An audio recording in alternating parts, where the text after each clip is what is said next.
सपना के महल बनावे, दुनिया ढेला चलावे, जिंदगिया के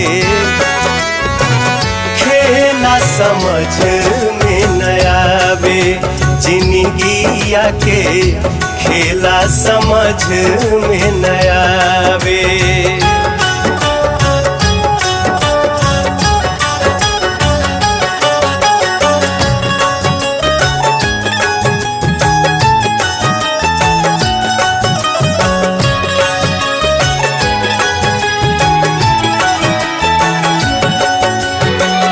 जब जब दिन बिगड़े पर होला, केहू रोक न पावे।